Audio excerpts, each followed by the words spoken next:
আলহামদুলিল্লাহ।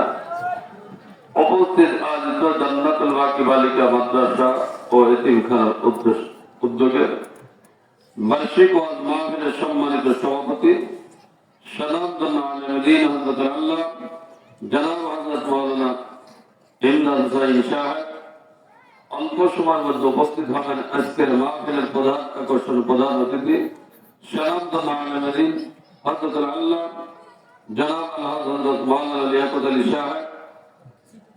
মঞ্চে উপস্থিত রয়েছেন জাতির শ্রেষ্ঠ সন্তান অন্যান্য ওলামায়ে, সামনে উপস্থিত মুরাব্বিনে কেরাম, যুবক ভাইরা, পর্দার অন্তরালে বসে থাকা মা ও বোনেরা।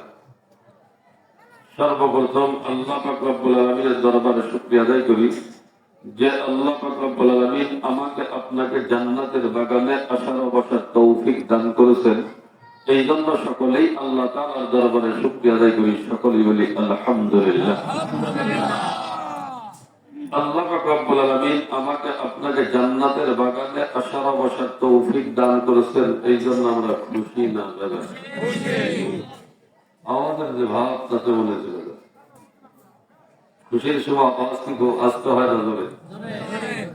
আবার দেখা যাইতেছে দুই একজন লোক আজকের মাহফিলের প্রধান অতিথি স্টেজে ওঠার আগেই মনে হইতেছে ফোরাটুন খেয়ে গেছে।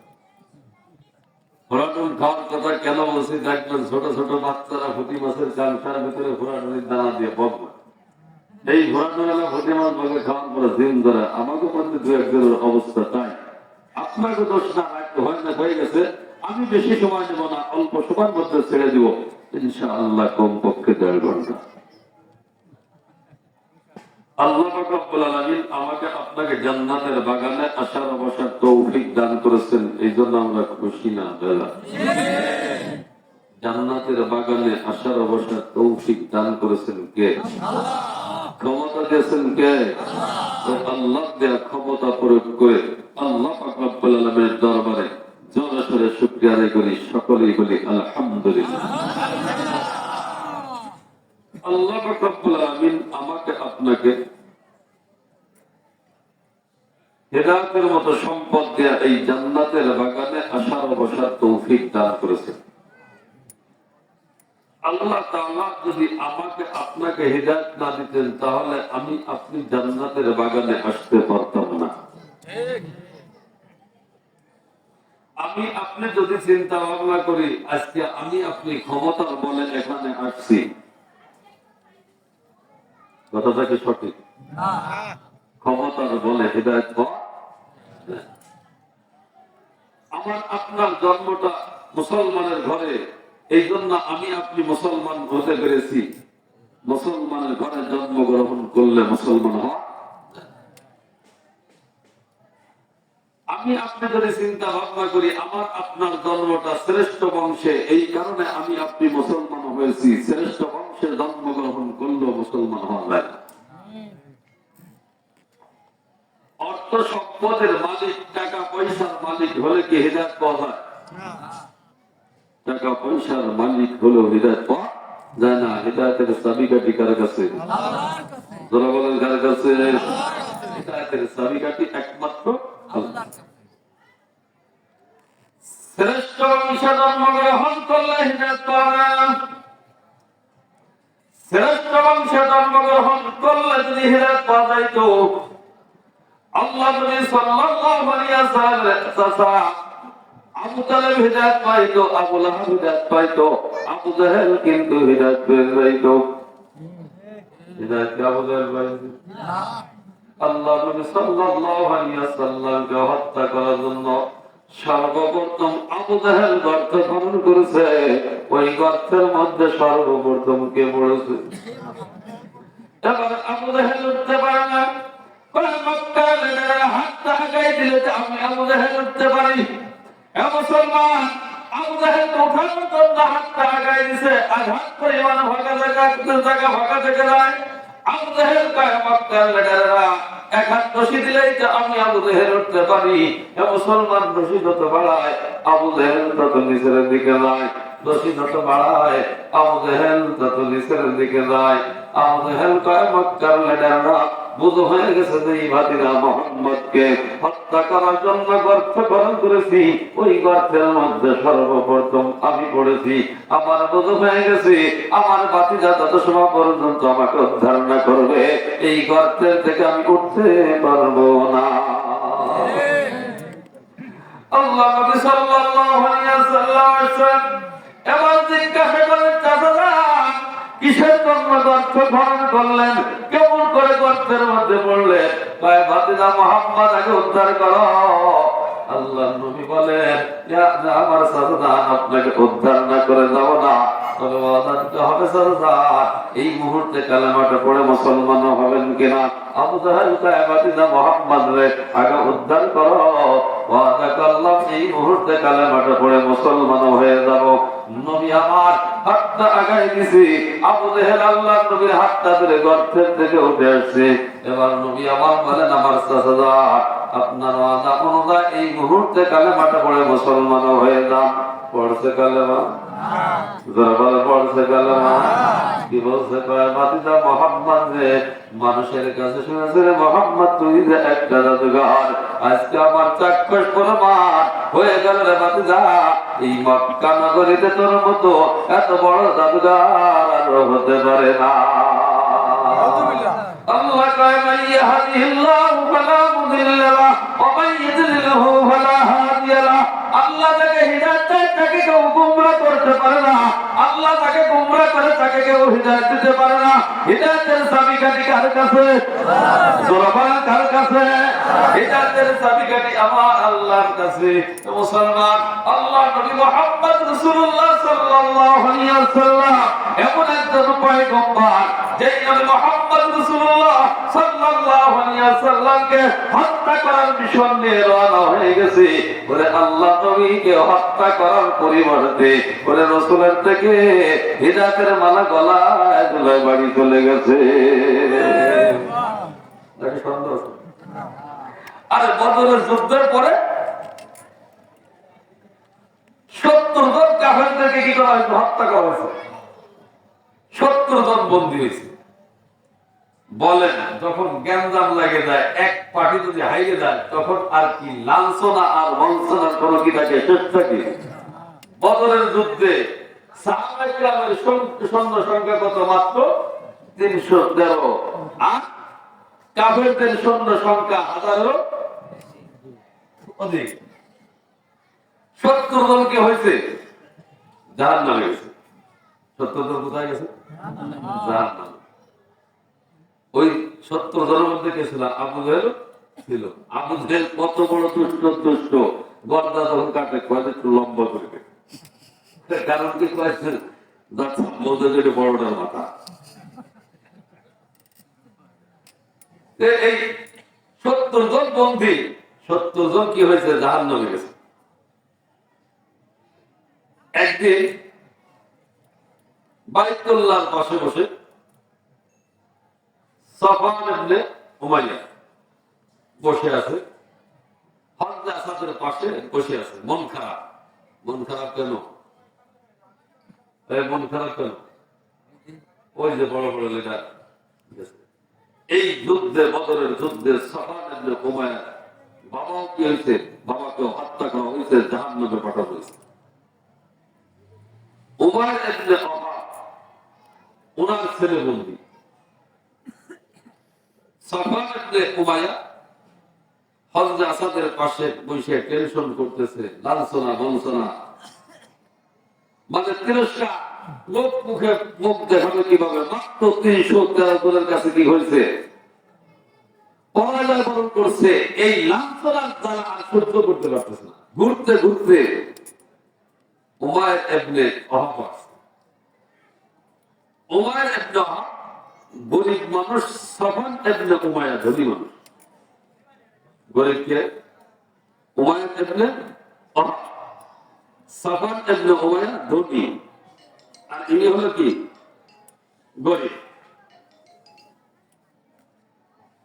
এখন উমাইয়া ইবনে সাফওয়ান বলতেছে, ভাই বদরের যুদ্ধে পরাজয় বরণ করলাম, তোমার বাবা দুনিয়ার থেকে চলে গেছে, তাকে হত্যা করেছে, আমার ছেলে বন্দী। ভাই আফসোস হয়, দুঃখ হয়, আমি যে পরিমাণ ঋণ আছি এই ঋণ পরিশোধ করার মতো টাকা পয়সা যদি আমার কাছে থাকতো, আর আমার ছেলে সন্তান স্ত্রী পুত্রকে ভরণ পোষণ দেওয়ার মতো খরচ যদি থাকতো, তাহলে আমার কাছে একটা সুবর্ণ সুযোগ ছিল, ওই যে মোহাম্মদের দরবারে চলে যেতাম, মদিনায় গিয়ে কি করতাম, আমি মোহাম্মদকে কি করতাম, হত্যা করতাম। কয়টা কিভাবে? যেহেতু আমার সন্তান ওখানে বন্দী, তাহলে আমি কি করতাম, আমি তো বলতাম যে আমার ছেলেকে আমি কি করতে আসছি, মুক্তিপণ দিয়ে কি করতে আসছি, তাকে উদ্ধার করতে আসছি। যদি তুমি কি করো, আমার ঋণটা পরিশোধ করে দাও, আর আমার স্ত্রী সন্তান ভরণ পোষণের পরিচালনা করার যদি কি নাও দায়িত্ব, দায়ভার যদি নাও। সাফওয়ান ইবনে উমাইয়া তার পিতার শোক, টাকা পয়সার মালিক বলতেছে, ঠিক আছে আমি তোমার দায়ভার নিলাম, তোমার যাবতীয় ভরণ পোষণ, তোমার সংসারের যাবতীয় ভরণ পোষণ আমি পরিচয় করে দাও।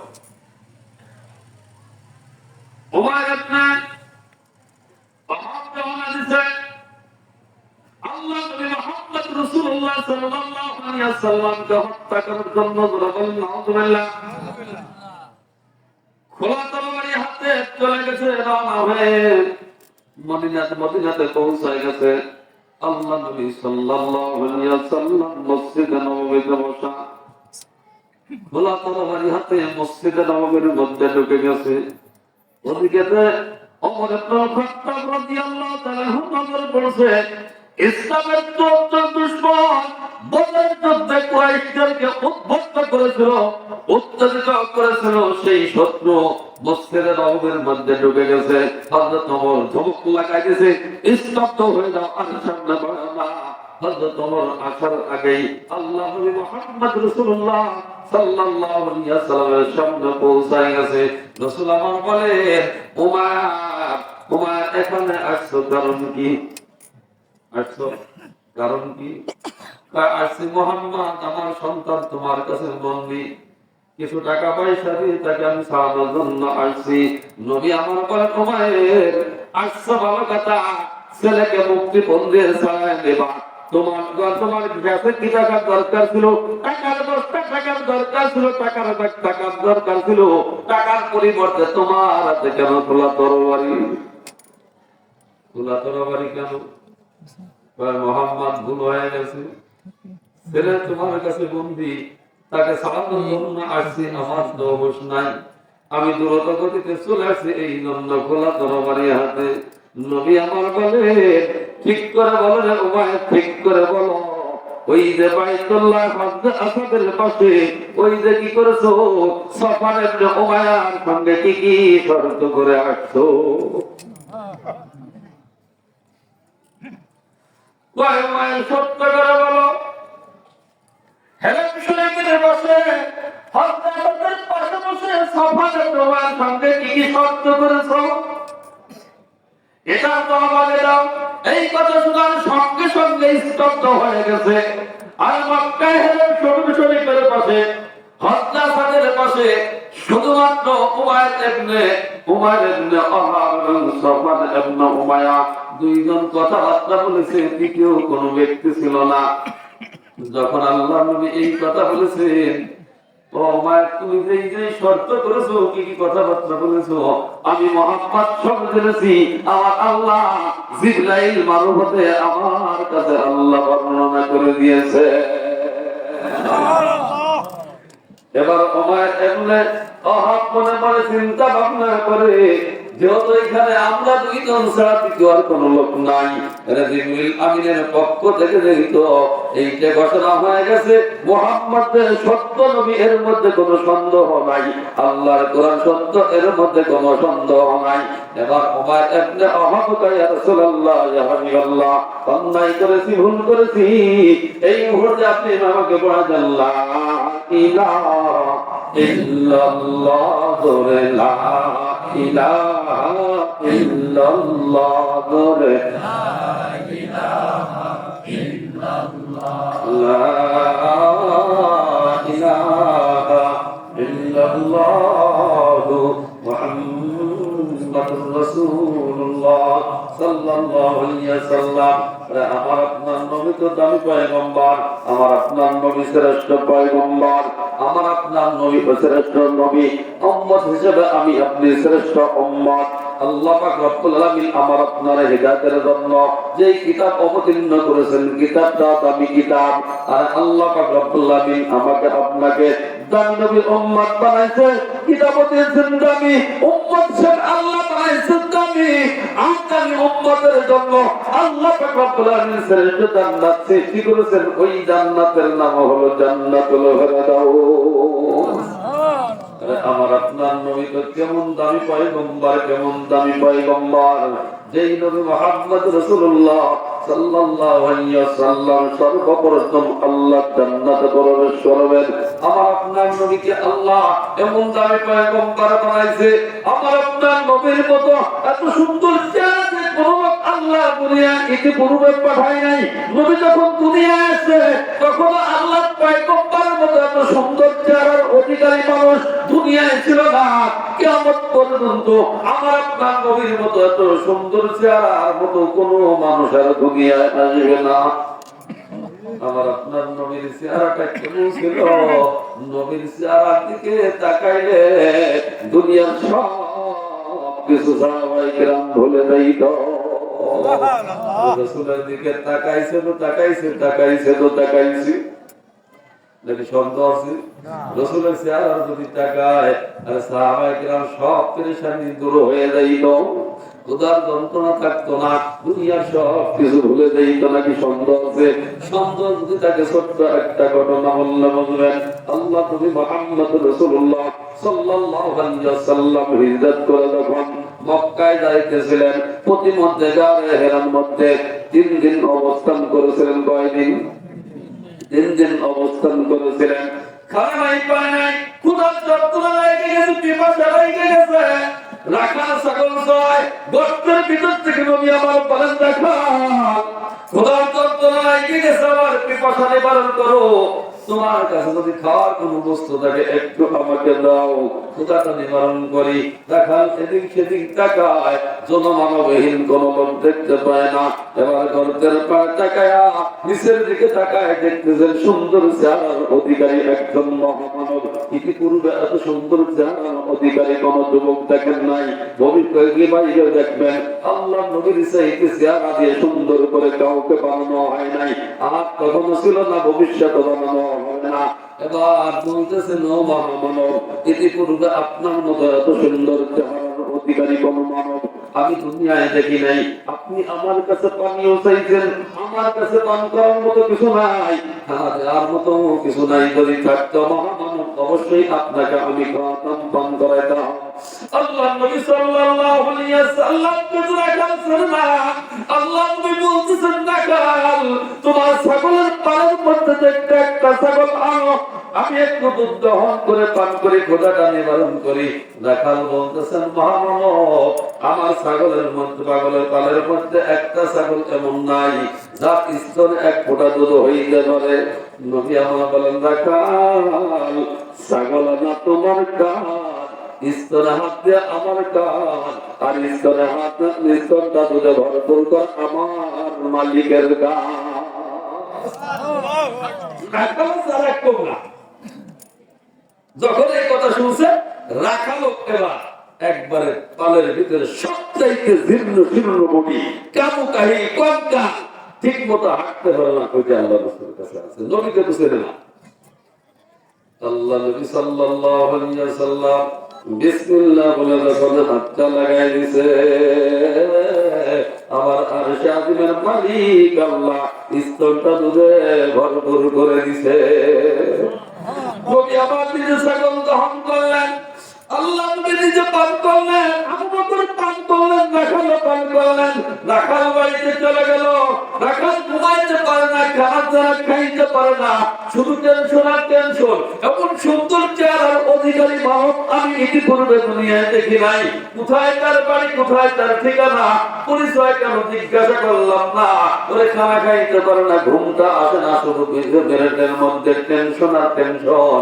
এই মহামানবের বাড়ি কোথায়, কোথায় তার ঠিকানা, নামটাকে কেন জিজ্ঞাসা করলাম না? দেখার সিদ্ধান্ত নিল আগামীকালকে আমি ওখানে ছাগল চড়াবো। দ্বিতীয় দিন ছাগল চড়ায় নবী আমার ছাগল দহন করলেন, নিজেও পান করলেন, আবু বকর পান করলেন, রাখালও পান করলেন। ওই যে রাসূলের চেহারার দিকে তাকাইছে তো তাকাইছে, আর নবীর নবীর পরিচয় জিজ্ঞাসা করার জন্য বাড়ি থেকে চিন্তা ভাবনা করে গেছে। কিন্তু রাসূলের চেহারার দিকে তাকায়া দুনিয়ার সব কিছু ভুলে গেছি। দ্বিতীয় দিন বাড়িতে চলে গেছে, শুধু টেনশন আর টেনশন, খানা খাইতে পারে না। কেন আমি মহামানবের নাম ঠিক জিজ্ঞাসা করলাম না? কোথায় তার বাড়ি, কোথায় তার ঠিকানা? সিদ্ধান্ত নিলেন তৃতীয় দিন নাম ঠিকানা আমি জিজ্ঞাসা করবো, ছাগল ওখানে চড়াবো। তৃতীয় দিন রাখাল ছাগল চড়ায়, নবী আমার ছাগল দহন করলেন, নিজেও পান করলেন, আবু বকর পান করলেন, রাখালও পান করলেন। তৃতীয় দিন নবী আমার বলেন, ও রাখাল, তুমি এই গর্তের পায়ে ছাগল চড়াও, কোথায় তোমার বাড়ি, কোথায় তোমার ঠিকানা, তোমার পরিচয় কাটিয়ে রাখাও। এবার রাখাল বলে, হে মহামানব, আমার বাড়ি হলো, আমার বাড়ি হাবশায়, আমি মায়ের দখল করে গোলাম, আমার নাম হলো বিলাল। নাম কি? জোরাবার নাম কি? নাম হলো বিলাল, নাম হলো বিলাল, বাড়ি হলো হাবশায়, উমায়ের গোলাম। কালো কুৎসি চেহারা, দাঁতটা খাদ্দা চেহারা, গর্তে ঢোকা চোখ, নাকটা বেটা, কপালটা চওড়া। এবার বিলাল চিন্তা ভাবনা করে, এই তো আমার সুযোগ যায়, আমার ঠিকানা হয়তো জিজ্ঞাসা করেছে, পরিচয় জিজ্ঞাসা করেছে, আমি এই সুযোগের হাতছাড়া করব না। এবার বিলাল কয়, মহামানব, একাধারে 3 দিন আপনি গর্তের মধ্যে, ইতিপূর্বে আপনার মতো এত সুন্দর চেহারার অধিকারী কোন মানব আমি দুনিয়ায় দেখি নেই। ও মহামানব, আপনার পরিচয় কি, আপনার বাড়ি কোথায়, আপনার ঠিকানা কোথায়? এবার নবী আমার বলেন, বিলাল, আমি তো দুনিয়ার কোন সাধারণ মানুষ না, আমার নাম হলো মুহাম্মদ ইবনে আব্দুল্লাহ, আমার বাড়ি হলো মক্কা। এবার বিলাল কয়, রাসূলুল্লাহ, ইয়া হাবিবাল্লাহ, ইতিপূর্বে অনেকবার আপনার নাম শুনেছি, কিন্তু আমার মালিক কি হওয়ার কারণে, কাফের হওয়ার কারণে আপনার সোহবতে যাওয়ার আমার সুযোগ হয় নাই। আমি উমায়ের গোলাম, আমার বাড়ি হাবশায়, আপনার দরবারে যাওয়ার আমার সুযোগ হয় নাই। ইয়া রাসূলুল্লাহ, ইয়া হাবিবাল্লাহ, আমি এইবার সুযোগের হাতছাড়া করতে চাই না। এই মুহূর্তে আপনি আমাকে বলে দেন, লা ইলাহা ইল্লাল্লাহ, লা ইলাহা ইল্লাল্লাহ, লা ইলাহা ইল্লাল্লাহ, লা ইলাহা ইল্লাল্লাহ, মুহাম্মাদুর রাসূলুল্লাহ সাল্লাল্লাহু আলাইহি ওয়াসাল্লাম। হযরত বিলাল এবার পাক্কা মুমিন, পাক্কা মুসলমান। উমায়ের কাছে সংবাদ চলে গেছে, বিলাল মুহাম্মাদের কালেমাটা পড়ে মুসলমান হয়ে গেছে। ওরে এবার আপনি নির্যাতনের ইস্তিমরুলার চলে, নির্যাতনের ইস্তিমরুলার চলে, আর হযরত বিলাল আহাদ আহাদ বলে স্বীকার করে, ও মুসলমান, মারতে মারতে মরুভূমির ফুটন্ত বাড়িতে চিৎকার ছয়া ওরে সূর্যের দিকে মুখ করিয়া বিলালের বুকের উপর পাথর চাপা দেয়। আর বিলাল বলে, আহাদ আহাদ আহাদ আহাদ। আর স্বাধীন মালিক আল্লাহ ডাকতে কয়, বিলাল, মক্কার কাফেররা তোকে জুলুম নির্যাতন করে, আর আমি রবকে তুই আহাদ বলে স্বীকার করিস। বিলাল, তোর কি ব্যথা লাগে না? বিলাল ডাকতে কয়, স্বাধীন মালিক, মক্কার কাফেররা আমাকে যত দিলাম জুলুম নির্যাতন করে, তোমার নামটা ডাকতে আমার তত বেশি মজা লাগে। উমায়া এবার মারে আর মারে, আঘাত করে আর আঘাত করে, দাবুকের আঘাত করে, আর বলে, বিলাল, হয়তো জীবন দিবি, আর তা না হলে ঈমান ছাড়বি, মুহাম্মাদের সোহবত ছাড়বি। বিলাল চোখের পানি ফেলে বলে, ও আমার মালিক, মারতে মারতে আমার জীবনটা বের করে দিতে পারো, আমাকে শহীদ করতে পারো, জীবন দিতে পারি, কিন্তু ঈমান ছাড়তে পারবো না, নবীর সোহবত আমি ছাড়তে পারবো না। ও মুসলমান, এই বিলাল ইমানটা গ্রহণ করার কারণে, ইমানটা অর্জন করার কারণে ছিল হাফসারা মানুষ, উমায়ের গোলাম, কালো বিলাল, নাকটা বেটা, কপালটা চওড়া, ঠোঁটটা মোটা, চুলগুলো কোকড়া কোকড়া, মুসলমান দেখতে সমাজে একেবারে অবনবদ, কিন্তু ইমানটা গ্রহণ করার কারণে এই বিলালের নামটা আল্লাহর দরবারে কম না বেশি? কম না বেশি? মুসলমান কেমন বেশি বেশি? এই বিলালের দাম দুনিয়ায় বেশি, আখিরাতের ময়দানে বেশি, দুনিয়ার ময়দানে বেশি। যদিও অর্থ সম্পদ নাই, হাফসার মানুষ কালো বিলাল ছিল মায়ের গোলাম, ইমানটা অর্জন করার কারণে আল্লাহ দুনিয়ায় বিলাল স্বর্ণের মানুষ বানায় দিছে। নাকি সন্দেহ আছে? সন্দেহ যদি থাকে একটা ঘটনা বললে বলবেন, বিলালের নামটা দুনিয়ায় আল্লাহ কত বাড়াই দিছে।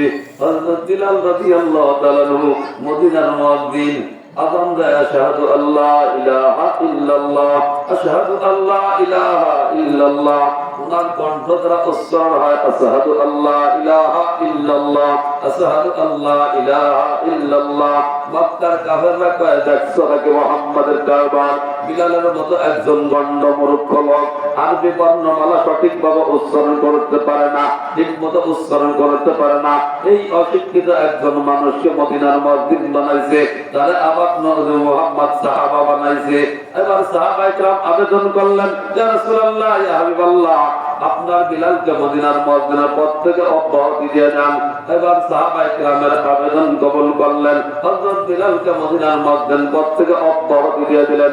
সুন্দর কণ্ঠে আযান হলো, ওই আযানটা আল্লাহর আরশে মহল্লায় পৌঁছায় নাই। এবার হযরত বিলাল রাদিয়াল্লাহু তাআলা আনহু সুন্দর কণ্ঠে আযান হলো, উচ্চ কণ্ঠে আযান হলো, মদিনাবাসী সন্তুষ্ট। এদিকে কালো বিলাল, হাফসার মানুষ উমায়ের গোলাম, দুচোখের পানি ছেড়ে দুহাত তুলে মসজিদের এক কোণে বসে আল্লাহর দরবারে কান্দার বলে, আল্লাহ, আমি বিলালের কি অপরাধ ছিল? একটাই তো অপরাধ, তোমাকে হাত ধরে স্বীকার করেছি, আমার মালিক আমাকে মারতে মারতে বেহুশ করে ফেলেছে, আমার চামড়া গুলি ছিঁড়ে ফেলেছে। আল্লাহ, আমার জবানে আগুনের আঙ্গার দ্বারা চাক লাগাই দিয়েছে, আমি তুতলা হয়ে গেছি, যার কারণে আরবি বর্ণমালা সঠিকভাবে উচ্চারণ করতে পারি না। আল্লাহ, এই অপরাধের কারণে আজকে আমার মদিনার মন্দিরে বদ্ধ হয়ে গেল। আর সে আজিলের মালিক, এই দুঃখটা আমি কার কাছে পেশ করবো? আল্লাহ, তোমার কাছে পেশ করলাম। আমার তো দুনিয়ার তো সম্পদ নাই, আমি তো হচ্ছেন মানুষ, আমি কালো বিলাল, সমাজ দেখতে একেবারে অবনত। আল্লাহ, আমি তো তোমাকে ভালোবাসি, আমি তোমার নবীকে ভালোবাসি। আল্লাহ, তোমার কাছে আমি দরখাস্ত পেশ করলাম। আমার মদিনার মসজিদে বদ্ধ চলে গেল। আর সে আজিলের মালিক আল্লাহ ডাকতে কয়, জিবরিল আমিন রে, যাও যাও যাও, আমার বন্ধুকে সালাম জানায় বলো, আজকে কেন মদিনার মসজিদে আযান দেওয়া হলো না? যে মুসলমান মদিনার মসজিদে আযান দেওয়া হয়েছে কি হয় নাই? জোরে বলা হয়েছে কি হয় নাই?